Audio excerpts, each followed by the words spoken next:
Drones were a popular gift this holiday. And if you have one, that drone should be registered with the government under a new requirement by the Federal Aviation Administration. Anchor Tiffany Kenney has more on what you need to know.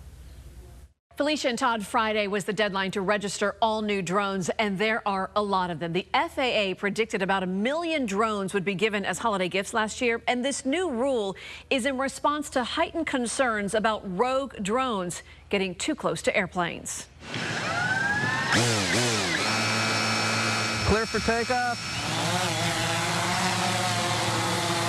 Dirk Seichel flies his drone several times a week as part of his photography business. The pictures that we can get, the video that we can get, it's almost a whole new art form. As you can see from his video, drones take you places other cameras can't. But they're not toys. That's my tail number, which is the identification, just like an airplane. It's a lot of technology in a small package, but yeah, you have to treat them with a lot of respect. Drones can be dangerous. Just ask Christopher McKnight, who was giving a tour at the Jupiter Lighthouse last year when a drone came way too close. He had it literally 4 feet from my face. Wow. And it was like he was taking my picture. It was eye level. A gust of wind came and the drone blew right towards us. It bounced off the top of the lighthouse just above our heads.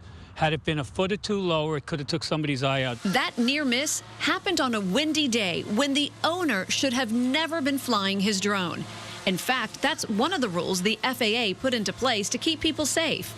A drone flown for recreation should always be below 400 feet. It should be within the pilot's line of sight at all times, and it should never be flown above people or crowds. Aviation attorney Jonathan Ruprecht says basically it boils down to common sense. Be respectful, that's the first thing, and secondly, don't fly like an idiot. I mean, if you do that, you're going to invite trouble. Drones can be a real threat.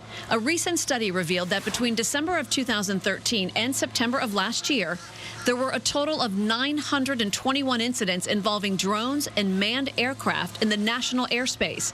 More than 300 were considered close encounters. Local aerial photographer Brian Lee was on board a helicopter that had to take evasive maneuvers to avoid a drone. It's a concern. I mean, we're doing 80 or 90 knots down the beach line, and we don't want to run into something, like that come right through the window at us, or take our tail rotor out. I don't want to be the guy on the front page. Seichel believes most drone pilots are responsible and hopes people aren't scared of them. This is a major evolving technology. To be able to get this information without putting a person in the air and taking away that risk, it's a game changer.